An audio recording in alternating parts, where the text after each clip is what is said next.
Hi there, my name is Yichi and I'm a college student who is studying psychology. I know this is the time of year when people start to look for their summer jobs or summer internships, and I just wanted to make a quick video on what are some creative ideas for psychology majors, since we're not like other majors. while a lot of my friends who are doing other majors can find internships more easily just by searching their major and the word internships, it's a little bit harder for psychology majors since psychology is so versatile, yet at the same time, it's kind of not an employable major at an undergraduate level, especially if you haven't graduated yet. In the haste of making summer preparations, I wanted to make a video and talk about some creative ideas for you to combine your psychology major interests and skills into a summer job that can sustain you. So the first opportunity that I want to talk about is to be a camp counselor at a camp for neurodiverse kids.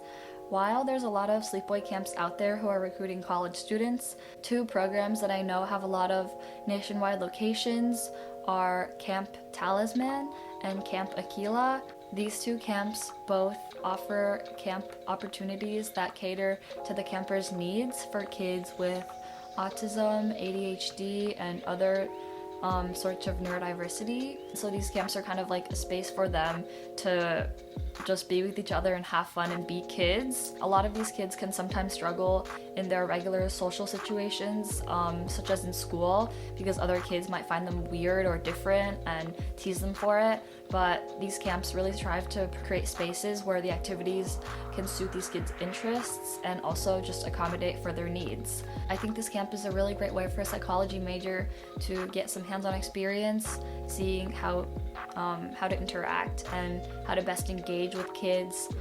The second opportunity that I want to talk about is to consider being a research assistant. If you're a university student, most universities have labs and you can just try to cold email professors or maybe contact psychology professors that you've actually had in the past. Oftentimes the professors might also have a website for their lab, and you can maybe just submit a direct volunteer form or just research assistant position form on there. Research assistant programs are usually unpaid, but sometimes they're also paid, especially if it's like over the summer. I've been with the lab in the past and I think it's really valuable to know what the day-to-day is and how psychology projects are coordinated. The lab that I was in was more a neuroscience lab for neurodevelopmental disorders, but I gained a lot of skills in terms of how data is analyzed and just what it's like being in that sort of setting. Third opportunity that I want to talk about is to be an ABA therapy behavioral technician. ABA therapy stands for Applied Behavioral Analysis Therapy, and it's the most standard treatment for kids who are on the autism spectrum.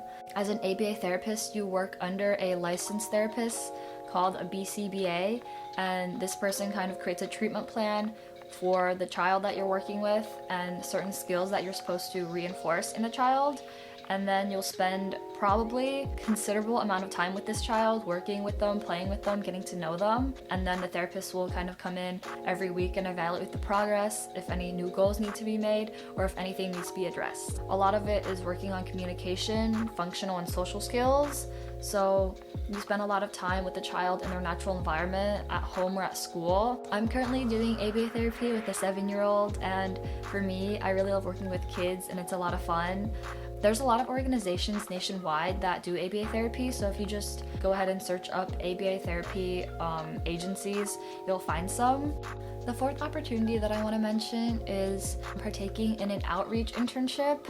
And what I mean by that is that a lot of mental health or psychology associations do outreach and educational events, and often they're looking for volunteers or interns to help them plan these events and get the word out about them. Some organizations that I know do this are Active Minds, which promotes mental health on college campuses, as well as like NAMI, National Association for Mental Illness, and specific ones such as NEDA, which is the National Eating Disorders Association.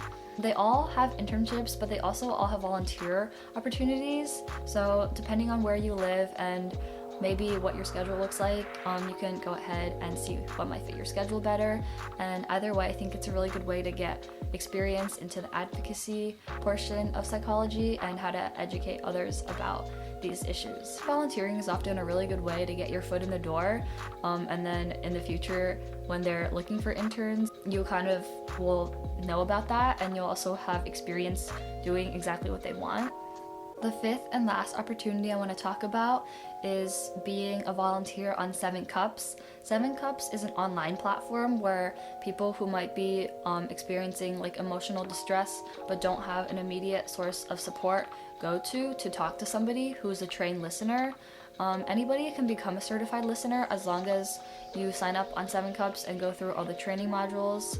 Active listening is such a big skill, I think, no matter where you go in life, and I think it's worth it to just spend like maybe just 1 or 2 hours a week doing the training modules and helping people on 7 Cups. I was a volunteer on there for a while, and I feel like it was really valuable.